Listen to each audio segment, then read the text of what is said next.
beacon for the nation.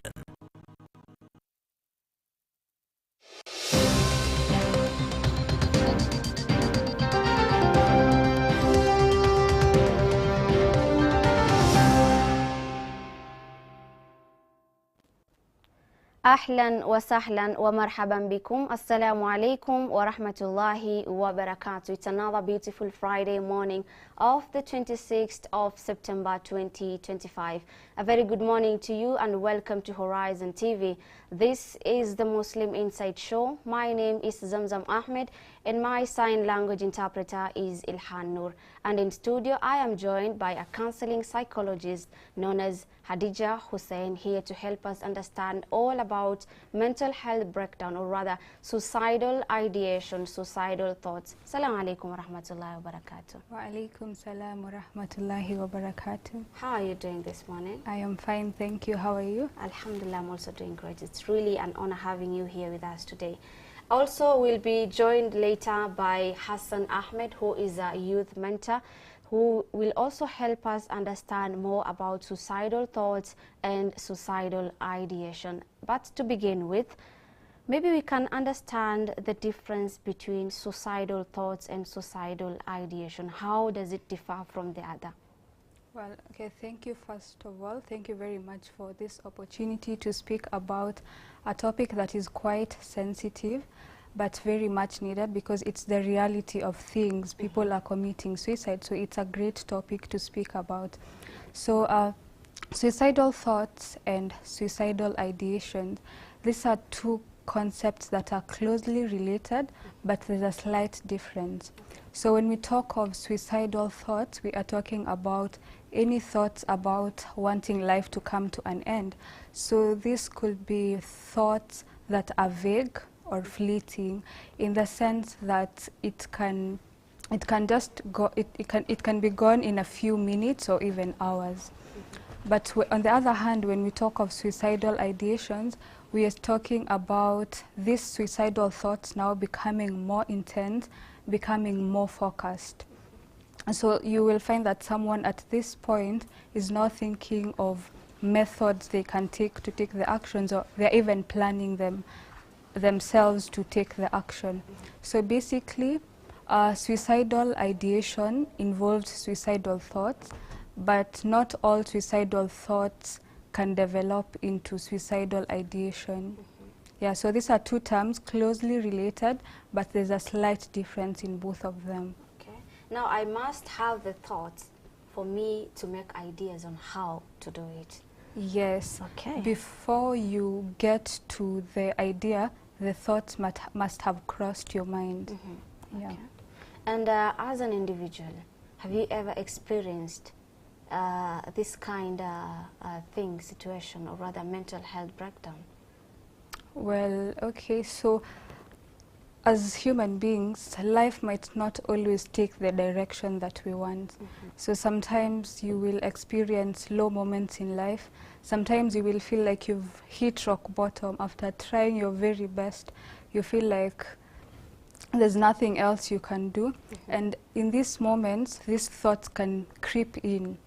Okay, and like we had mentioned earlier, these thoughts can just be vague or fleeting. So you might find that they're only coming to you when you're in your low moments. So any human being, regardless of age, whether young or old, regardless of gender, whether male or female, can have these thoughts.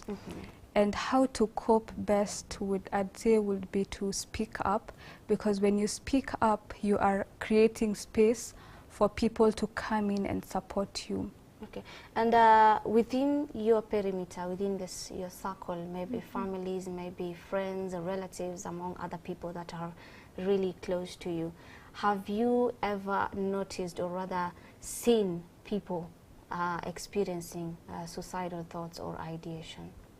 Well, yes, as a counselor, I have had clients, or rather 2 or 3 clients who've been suicidal, and working through, sometimes these people, it's not about really them wanting their life to come to an end, but rather it's about them wanting this pain they're experiencing to come to an end. So you find that with the right support around them, they're able to realize that oh, so there's hope. So it's not all about wanting life to come to an end, but rather like wanting the pain to come to an end. So with the right support system and the right treatments, everything can be okay. Okay.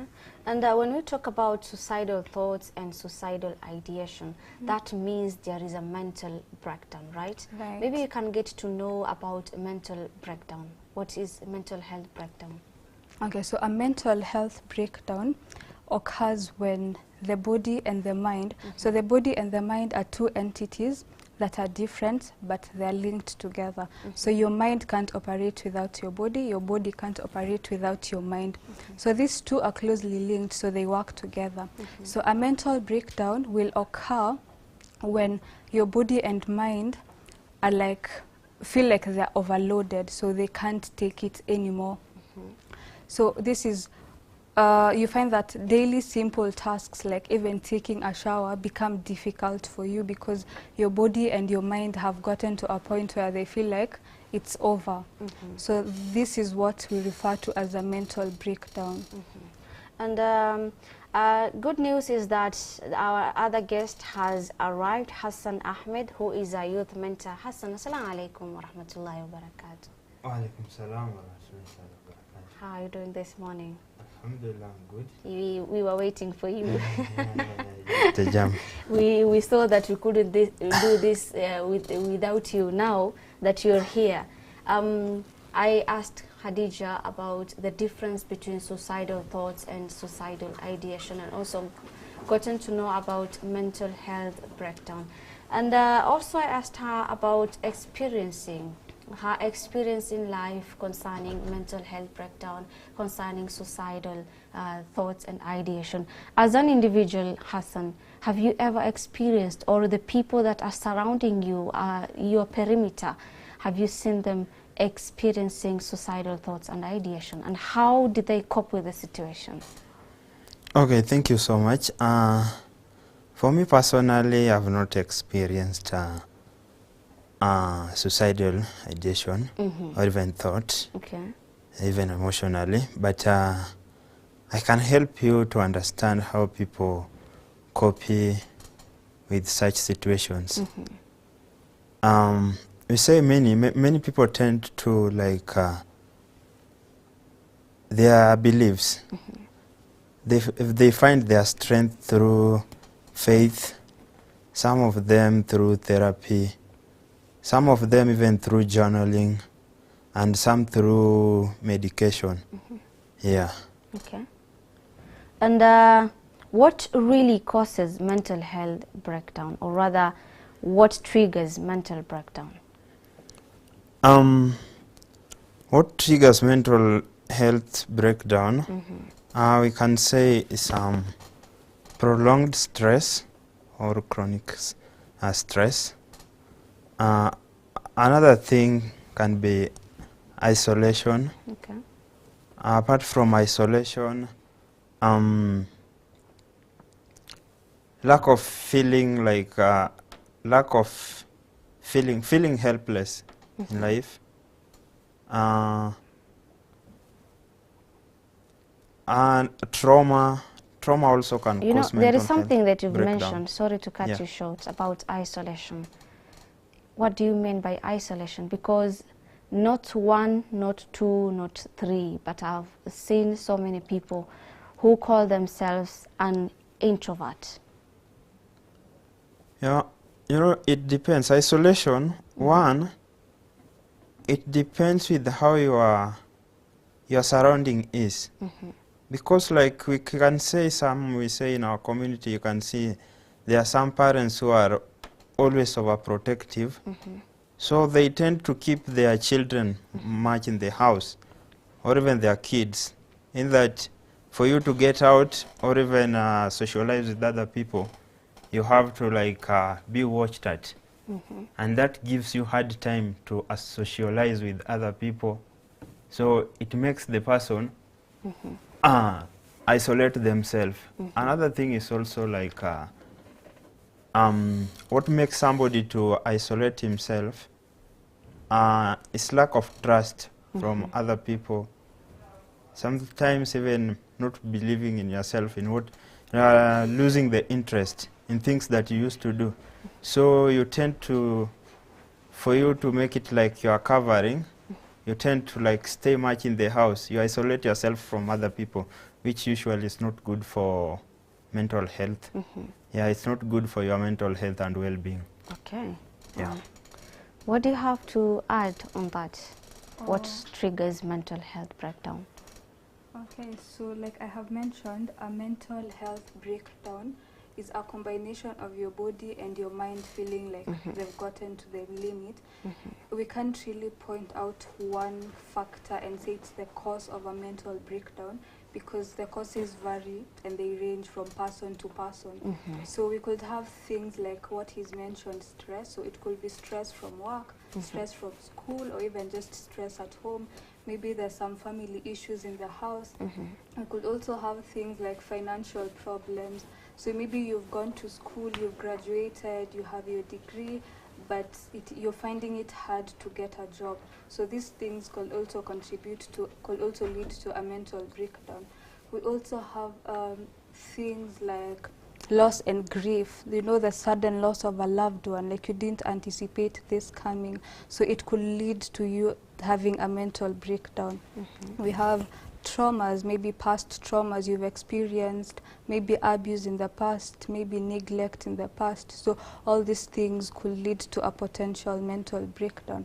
So we can't really point out to one factor and say it's the cause of a mental breakdown.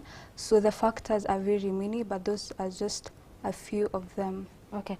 Hassan, let me come to you. We also hear about burnouts, we also hear about stresses. Is it different from mental health breakdown? Yeah, there is difference between burnout and mental health breakdown. Okay. So burnout is just feeling extreme exhausted. Yeah, extreme exhausted. And mental health breakdown is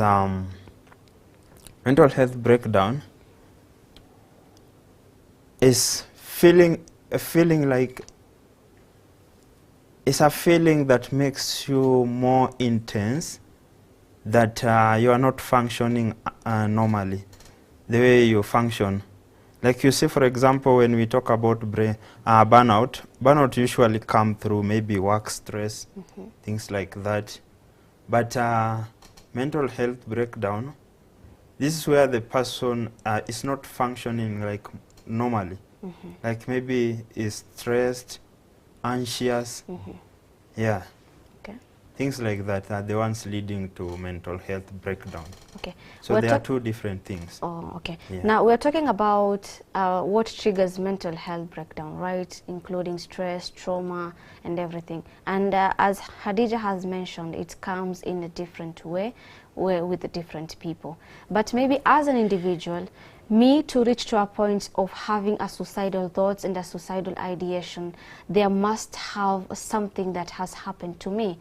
Now, as an individual, how do I know that I am experiencing a mental health breakdown? So these are probably the signs that will make you know that you are going through mental health breakdown. One, it can be extreme lack of sleep. Yeah, like you find maybe you are used to sleep around 10, and then you always find yourself sleeping around something like 2, 3. That's something that is not usually normal. Apart from that, social isolation, like you find yourself in things that you used to do, you are no longer doing them. You don't find interest. Yeah, you don't have interest to do them. Like if somebody used to play, you find they are not, they don't have that interest of doing like it. And also to like teens, teens will find them if they are having a the signs of mental health breakdown. You will find them trying to like find other ways in your one we said he can be isolating himself. Okay. Other things, lack of interest, not feeling to talk to people, like not feeling to talk to people if in school is in school or she's in school. Academic drop down, like the performance, they are low. Okay. Yeah. Now, Hadija. Yes. Maybe we can have more on the signs. We've had lack of sleep, lack of interest, isolation and everything. But most people also talk about when you feel like you don't like eating. Yeah. Is it something that is a sign of a mental health breakdown? Well, yes, actually this is a very important question, because knowing the early warning signs of a mental breakdown will help you take charge or take control before things escalate. And when we talk of these warning signs, so a mental breakdown does not just affect the mental aspect of a person, it affects a person as a whole. And as a person, we have 4 dimensions that come up together to form a human being. So every of the 4 dimensions get affected when you are about to experience a mental breakdown. So to begin with, physically, what Hassan has mentioned, so things like loss of appetite, so you will find yourself eating little to even no food at all. Your sleep gets disrupted, so you find that you can't fall asleep, something we refer to as insomnia. Or even the opposite, you find yourself sleeping way too much than you normally do. Also, for some people, there could be things like neglect of their personal hygiene. So something as basic as even taking a shower becomes difficult for you, or even you dread taking a shower. So these are among the physical warning signs of a mental breakdown. So when you come to the emotional, so another dimension we have is the emotional dimension. So the emotional dimension, so the warning signs here could be things like feeling so much overwhelmed. So you're constantly having things that are going on in your mind throughout. You feel like your brain is not at rest at any given moment. And then things like having cry spells. So you find yourself almost all the time you're just crying. You can't really tell what's triggering you to cry. You just feel like crying all the time. And then we have, for some people, they might experience panic attacks or increased levels of anxiety, because you feel like there's so much going on, you don't even know where to begin. So it might result in you having a panic attack or an increased level of anxiety. And then we also have things like what he has mentioned, losing interest in things that used to bring you joy. So let's say maybe you are a football fan. So you used to look forward to watching a match, but now you no longer find interest. Like your football team is playing, but you don't even have the interest to go watch like you would normally. And then when we come to socially, again, what he has mentioned, withdrawing yourself from friends and family. And there's, like you mentioned, we have extroverts and introverts. So introverts are those people who will find energy within just themselves. They will feel more energized when they are just in their own space. So there's that kind of isolation, quote unquote, but that's not the kind of isolation we mean. We are talking about the kind of isolation where you just always, almost all the time, just you want to be on your own. So you find that if you're in the house, you're locked up in the room the entire day. You don't want to speak to anyone. You don't want to share a meal with anyone. You don't want to be talked to. So you just want to be on your own. So that's the kind of isolation we're talking about, complete withdrawal from family and friends. And then we have avoiding social interactions. So anywhere you know I will go and I will have to interact with people, you completely avoid. So if maybe you have a job, you will start to find that you're most of the time calling in sick, or you will arrive at your workplace late, leave early. So anything that involves you interacting with people, you completely avoid. And then lastly, the spiritual aspect, because this is also another aspect that makes us as a human being. You find that you feel a disconnect in your faith. For example, as Muslims, we pray 5 times a day, so you find that you are missing your salahs, your prayers, so you only pray like 3 times, even completely you're not even praying at all, or you lack that sense of inner peace. So you are trying to find your purpose in life but can't really even get why you exist in the first place. So these are the early warning signs that could mean you are at a potential mental breakdown if action is not taken. Okay. And Hassan, Hadija has talked about the different dimensions of the science and everything of mental health breakdown. Let's look at societal thoughts. The aspect of emotional. What are the common emotional triggers of suicidal thoughts? I can't say there are many, but I'll mention a few. Okay. One can be like chronic loneliness. Okay. 2, past traumatic traumas. 3 is abandonment. Yeah, like being abandoned by the society or even your family can be the signs, emotional signs that triggers suicidal thoughts. Apart from that, there is like burden, feeling like you have too much burden. Like, let's say an example, this might usually happen to maybe single parents, because you feel the person has like 4 to 5 kids, and is the one providing everything. So sometimes they usually go through those thoughts. They're like, I'm going through a lot, this is too much for me, I can't bear it. And then on the other side you find they are still like, I still have to do it for them. So the thoughts are there, because as we said that there is difference between suicidal thought and suicidal ideation. Yeah. So suicidal thoughts, these are just the normal thoughts about death, but suicidal ideation is whereby you have that intention. You have plans, the near of doing that thing. That's why it's different. So when it comes to just thoughts, you find it's something that you can cover. You can recover through it. Yeah, but this, when you find appropriate people to socialize with, appropriate people to talk to, when you find a supporting society. So those emotions, they trigger the ideation, but usually they don't lead to, if you don't have a plan.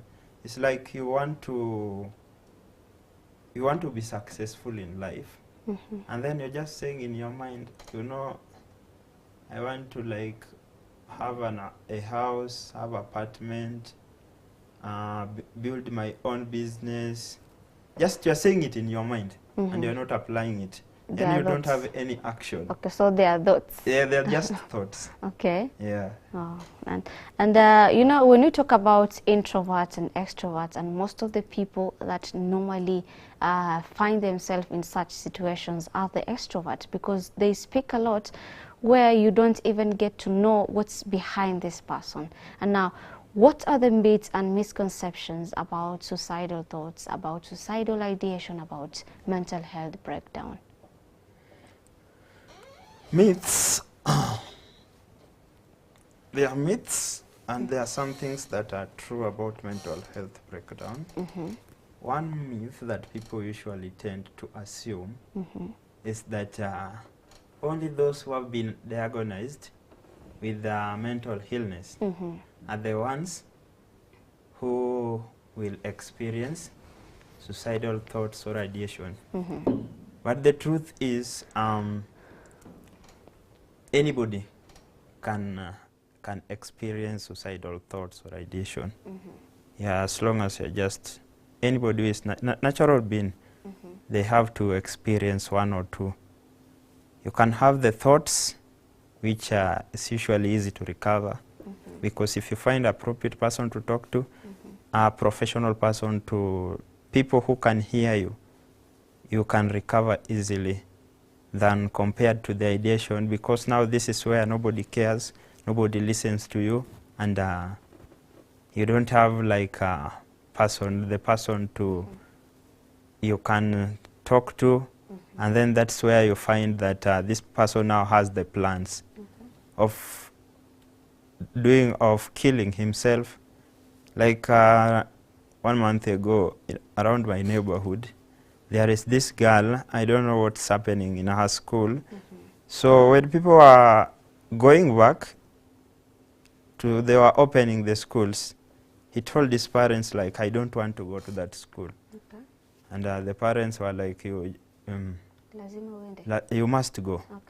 And then they didn't sit down to ask her, why don't you want to go back to that school? What's happening? Or is there anything that we should understand from you? Or something we should know? They didn't ask. So they keep on pressuring her to go. And then all of a sudden, one day, like 2 days before the opening, the lady tried to commit suicide. But did not go through. Yeah. But she had the intentions of doing it, because the only thing that failed is, I think, the thing that she used to try to commit the murder. Wow. So yeah. Sad. And very, very sad. And that will bring me to another question, but in the second segment. So we have to take a short break, and we'll be back with more on how can social media be an impact towards the people who are experiencing mental health?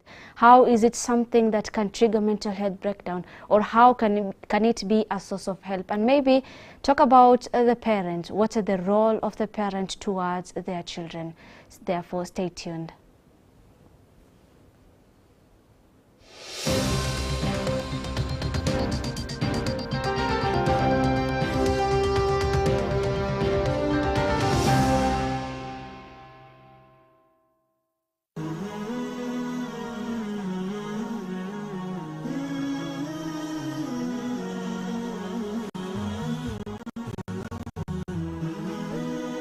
Horizon TV, the beacon for the nation. أعوذ بالله من الشيطان الرجيم.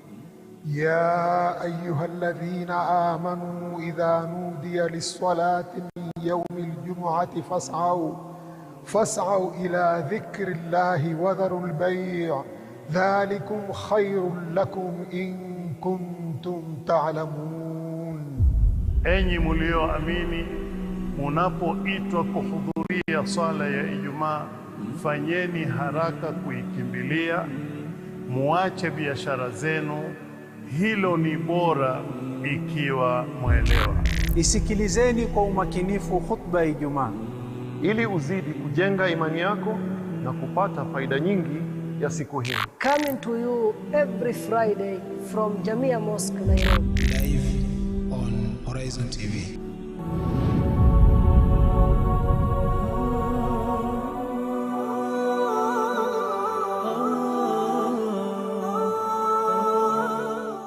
Ni kitabu chenye uongofu kilichoteremshwa kwa mpangilio maalum. Sura ikiitwa Madania inamaanisha iliteremshwa Mtume sallallahu alaihi wasallam alipokuwa kwa Madina. Kila sura imepewa jina rasmi na sababu zake za kimsingi. Inaitwa Suratun Nisa'il Kubra, sura ya wanawake kubwa. Fahamu sababu za kuteremshwa Qur'an na matukio ya kipekee katika utaratibu huu. Asema Mwenyezi Mungu wa Nuha, nakumbukeni kisa cha Nuh, tumpomlingania kabla, tukamjibu yale mambo aliyoyaomba, tukawa mwenye kumwokoa yeye na ahli yake. Ungana na Profesa Muhammad Salim Badamana katika malengo ya Qur'an kila siku ya Jumapili saa 11 kamili jioni katika Horizon TV.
قال تعالى في محكم تنزيله بعد أعوذ بالله من الشيطان الرجيم. Ninasaha kutoka pwani. هذا الدين قال الله قال الرسول قال الصحابة هم أولو العرفان. انتهى. Ili kuongoza kwenye njia iliyonyoka. Sikizeni hadithi hii ya Mtume alayhi salatu wasalam. Hakuna atakayeweza kumfungia mtu mlango ambaye Mwenyezi Mungu aliyemfungulia. Kuimarisha imani yako.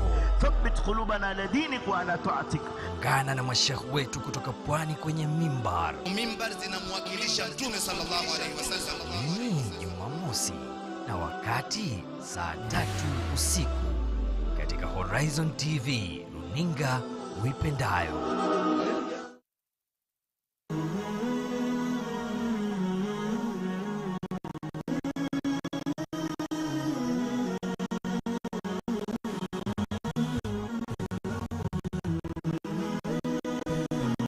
Horizon TV, the beacon for the nation.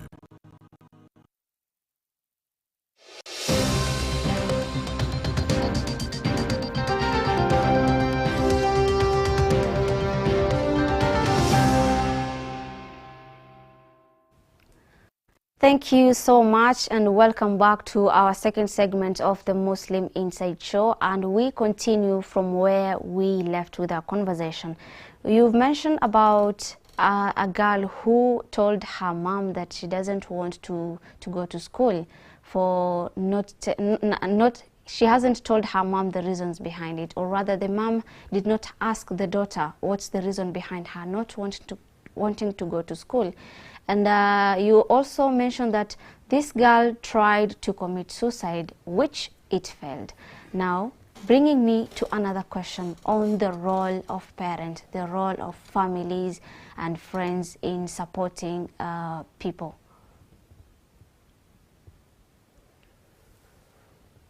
Okay, so about family and friends, what I'll urge them is they try to listen without judging. Okay. Because, you know, once you judge me when I'm trying to, like, tell you something I'm going through, and then the same thing you use it to judge me, the next time I won't be able to, like, express myself to you. Another thing is that they should be supportive, because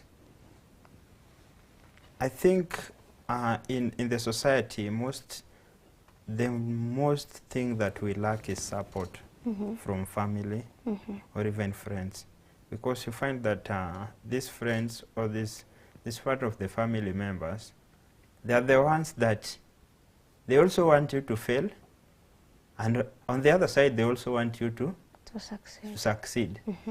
So if it's good enough for you, you succeed, they will look for you, or they always come for you for help. But you find that the moment, the time that you need the most, there is nobody there to, like, listen to you, or even you can express yourself to them. That's why you find that most people, if they become successful, they try not to go back to their places or even find another place to, like, live. Because they are saying, these people, when I was going through this and this, nobody supported me, and now that I'm successful, they want me to help them. I rather help some people who I don't know than helping the people I know. And apart from that, friends also, they betray others. So friends, they should just be loyal, trustworthy, and they respect one another. Because if you can't be loyal to me, I think we don't have friendship there. And I think my information is not safe to share with you. Because you are not loyal to me. You don't respect me. And that means you won't listen to me. So maybe also I'll give my colleague a chance maybe to add on that, something on it. Yeah. Okay, so when we talk about family and friends, they offer a very big role in these people who are having these thoughts or these ideas. And at this point, when someone comes out and speaks about what they are going through, they are being their most vulnerable self. So at this particular time, what the family members or what their friends say to them can be either a source of hope for them, or also can instill a sense of guilt and shame for them, to a point they might even regret why they spoke about it in the first place. So at this point, we need to be aware, or rather the family members or the friends need to be aware of what they should or what they should not say. Because sometimes you realize when this person has come out to speak, I'll take an example of the what Hassan has told us. So this girl didn't want to go to school, right? So the parents would have wondered, why are you telling me about not going to school? Yet there are some students who are in school, they are just like you. Like what's different from you that you don't want to go back to school? So expressing such things will make now this person that has come out feel like their feelings are being dismissed. You know, they're not being understood. So this might instill a sense of regret in them. I wish I had not even spoken about it. Or things like you find that someone has gone through something, and then these thoughts are starting to creep in, or they're having these ideas. And then as a person now that is beside them, you start telling them maybe an experience you had. You know, even me at some point in life, I was like this, and those thoughts even didn't cross my mind. Or you give them an example of someone else maybe who's been through even more. But you see, at this point, it's not like a competition between who's gone through the worst of things. So this makes the person feel like my feelings are being dismissed. I should have just kept them to myself. So we need to be really cautious of what we say to these people, for it not to come out as we are instilling more guilt and shame and regret in them, but rather a sense of hope. This time it's not about what someone else experienced or what you as a person has experienced. It's about them. So you could first of all start by validating their pain. Express that you're sorry for what they are going through. You are there for them. Sometimes even just ask them, what can I do for you to feel better? Even just simple acts of services like making them a cup of tea, calling them at random times during the day, accompanying them maybe to a place they might seek professional help. So these little acts of services, they're small, yes, but they can make a huge difference in someone's life.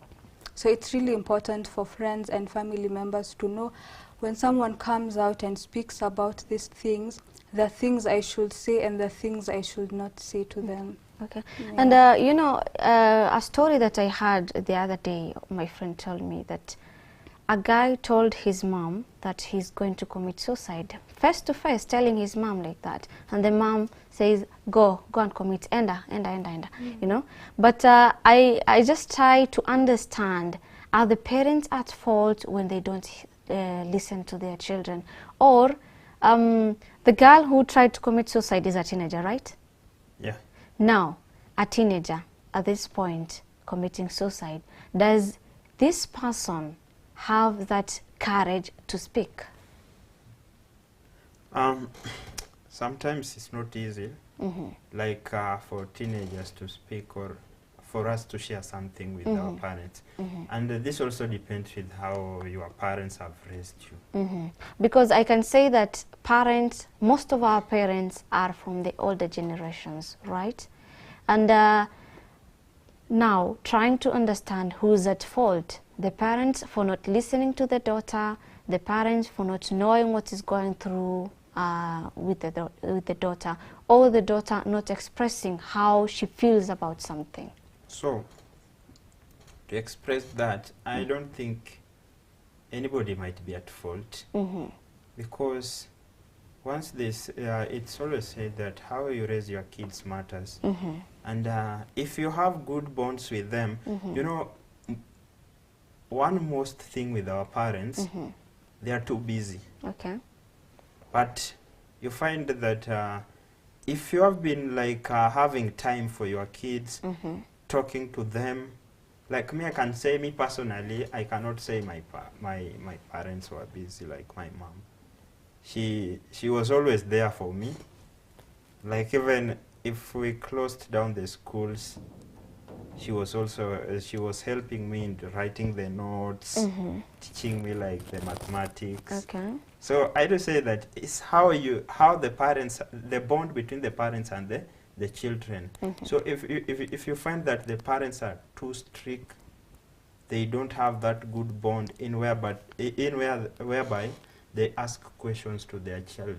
How are you performing in school? Is there anything you need me to do for you? Okay. Like that friendly relationship between parent and the children.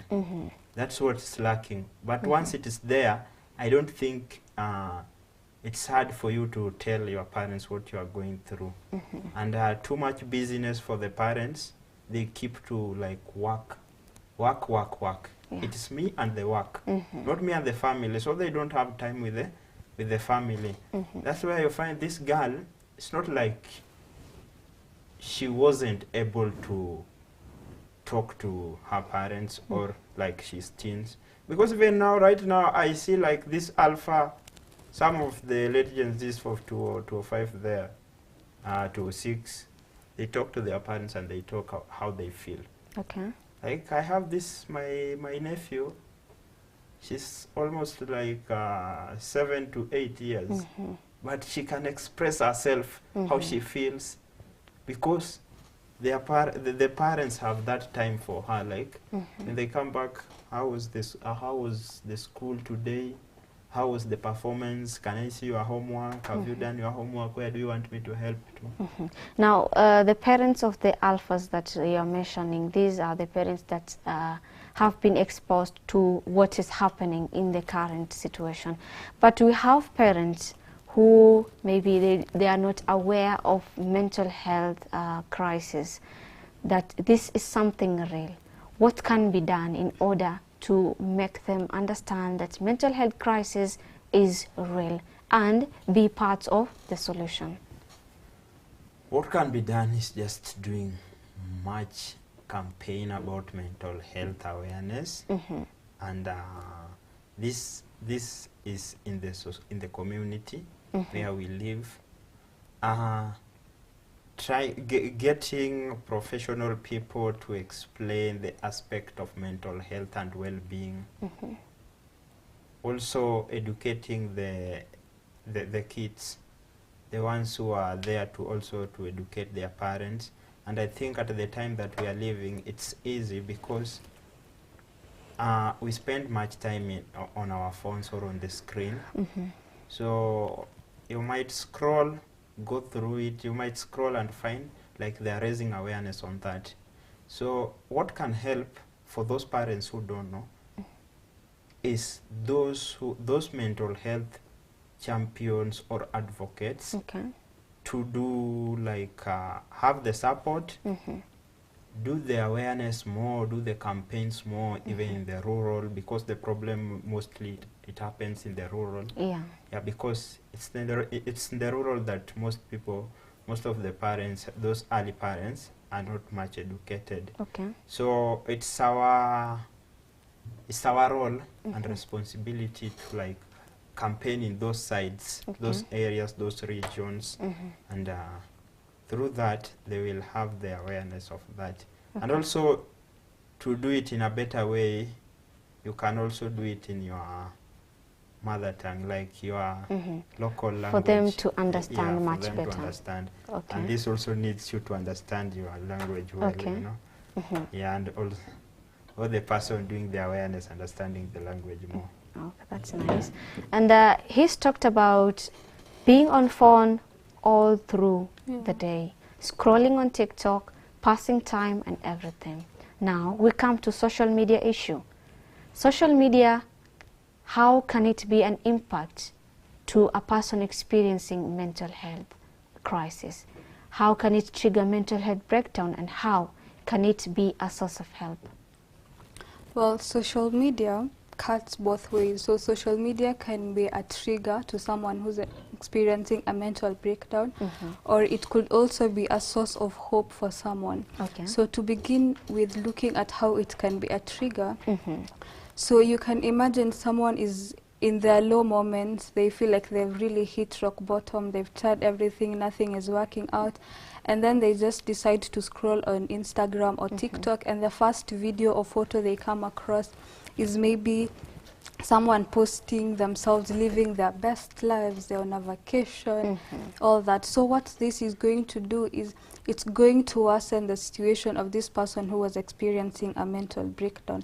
So if they were feeling stressed, the stress will become more intense. So they will start to feel inadequate, you know, like, why can't my life just be like this other person's life? So it brings about a lot of sense of inadequacy, levels of stress increase, so low self-esteem. And then there's also the pressure to keep up, you know, like, oh, someone is on vacation, next week they post themselves, you know, the iPhone 17 is out now, so they're posting that they've bought the new iPhone, you're just there. So there's the pressure to keep up, there's the comparison, so this can be the aspect of it. And then also there's the aspect of cyberbullying. So you're there, you just posted a video or a photo of yourself, and then when you open the comment section, it's all about negativity. So people are there, maybe body shaming you, calling you names. So all this will trigger already what was in you. Maybe you were trying, maybe you just came out to social media to feel a little bit better. You know, some people go to social media for maybe entertainment and all that. So you just post something and then you're hit with negative comments. So again, this is going to trigger again all what you are experiencing before. So that's the side of social media that can be a trigger to someone who is experiencing a mental breakdown. Now the other side. But on the flip side, it can be a source of help in that I've seen people that come out and support people that are going through these mental breakdowns. Like, we have many psychologists who are now holding webinars free of charge just for people to feel free to come express themselves, because sometimes you might find that therapy sometimes can be a bit costly, so not everyone might afford it. So I see that psychologists have taken it upon themselves to have free online webinars, and it's online, so you don't have to commute from your home to somewhere else. All you need is to just have maybe a good internet connection, and then you can join in the webinar to just listen in. So social media also offers the platform for someone to get support. And actually, I don't know if you guys have seen it, but there's been a story that was trending, was it last week or a few days ago? There's this guy that had come out and he was experiencing a very low moment in his life. So this guy had lost his job, he has a wife who's expectant, she was almost due that time. And you know, he was saying how he doesn't have a job, Sha is no longer working for him, the wife has not gone for clinics, so he wants to just give up on life, but he's looking at his wife who's almost due, and then it's like, no, he can't take the action, he can't commit suicide. So one day he just chose to reach out to someone, and so he reached out to this particular person, and then he asked for help. So unfortunately, in sending his number to this person, he made a slight mistake. So when this person who was offering help sent him the money, it happened that the money went to a wrong number. So you can imagine again the frustration in him. Like, he was actually happy he's gotten some source of help, but again things have turned out the other way around. So this person, the one who was offering help, actually came out to social media because she's a person that has a large number of followers. So she just explained, guys, so I was trying to help someone. This story was not even to make it to the internet, but I was trying to help someone, but a mistake occurred, and now I need you guys to come through for this person. And people actually came through for him, that he was so overwhelmed, but this time he was not overwhelmed with so much joy, because you can imagine from a point of feeling so low to a point of you are overwhelmed with joy. He kept saying like it felt like a dream. So this is the other good side of social media, which can be a source of support for people who are going through these mental breakdowns. Okay, wow, that's nice. And now we've mentioned about how we can help parents understand more about mental health crisis, that mental health crisis is real. Now we have teenagers, like you've mentioned, the teenager who tried to commit suicide, which failed. If it was a success, then we couldn't be having her anymore right now. But now teenagers have come into the picture. How do we identify this mental health crisis, the issues that they are facing, and how do we help them? Okay, so like we mentioned the story of the girl. One of the signs that we can identify for these teenagers, because there are people who are still in school. Yeah. So one of the signs can be academic drop down. Like the way they perform, like you know your kid. You know how they perform, and all of a sudden you see that there is that drop down on performance, and then you must ask yourself a question. There is something wrong with the kid. Another thing can be like the prolonged stress. Like if he's not having a good environment in school, it might be stressing the person and or even the child, and he doesn't feel like that environment is the environment no longer accommodates them. And this is whereby you find there is bully. Because you find maybe you can be bullied because of your appearance, the body shape. Maybe if you are fat, if you are skinny, they say. So the kid is feeling like I don't belong here. I want an environment whereby I feel safe. Like I belong. Yeah, nobody degrades me, and my voice also can be heard. Okay. So one of the ways to help such situation, like for the lady, I think if the school had knew what's happening to her, or the school, if they were having that campaign of mental health, talking about what's happening, because you know, even sometimes we say these things, it's not even the problem or the people to blame. Like we should even not even blame the parents, because we have schools, and what's the most important thing about school? It's whereby it's a place or an institute where you learn. So if they don't have such programs, and they know that there is breakdown. Nowadays we have the technology has like reached another level, and how do we make sure that these people are safe? That is creating awareness. The schools also should create awareness on mental health and well-being, how to like have the counselors in school in a way that they can express themselves, teach these kids these are not the things that you are supposed to do.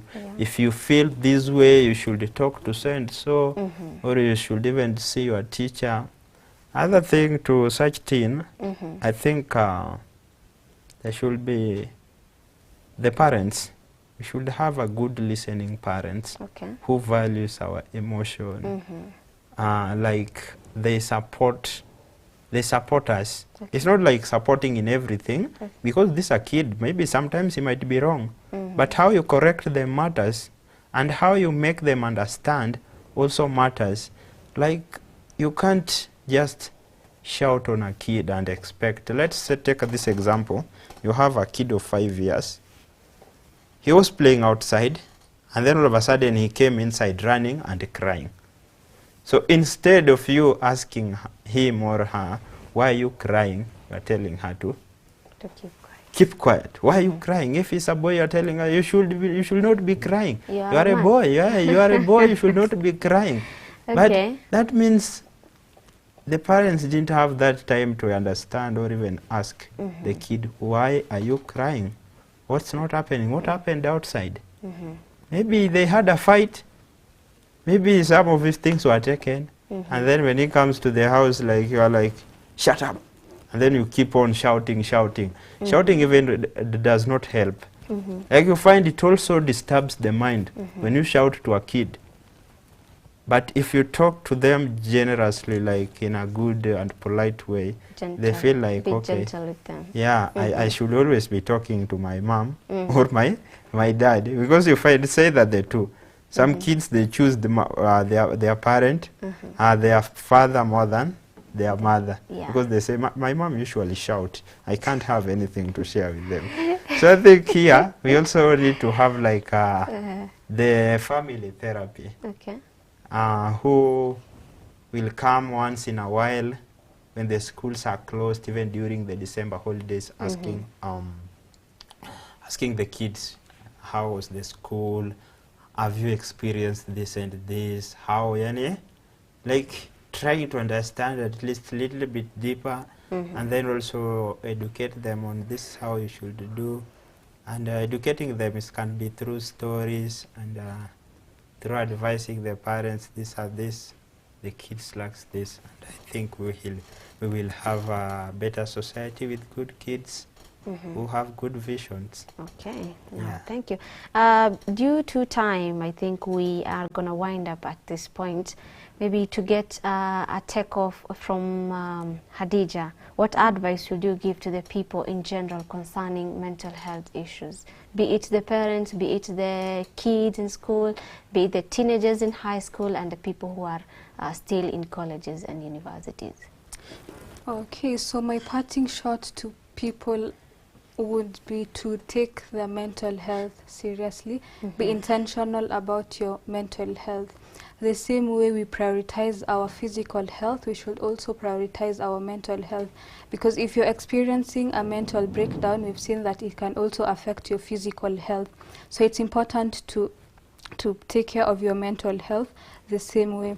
And for anyone who's going through these suicidal thoughts, or they're having this suicidal ideation, I'd like them to know that there's help for them out here. They just need to speak up. In as much as speaking up might be hard, and seek professional help from counselors, psychologists, therapists, because these are people that are well trained. These are people who've gone to school for this. They're trained enough to know how to help you walk through this journey. And for those people that are supporting people who are going through these thoughts and ideas, we've mentioned being cautious of what to say and what not to say to them, so that you are a source of help, and you're not instilling guilt or shame in these people. Yeah. Wow, thank you so much. I think due to time, we're going to cut short our conversation at that point. Thank you so much for coming here today and inciting my viewers or our viewers concerning the suicidal thoughts and ideation. Thank you so much. And maybe to read something that has been sent to me by a Muslim brother is, he said, "Dear brothers and sisters, life can be beautifully simple when we focus on what truly matters.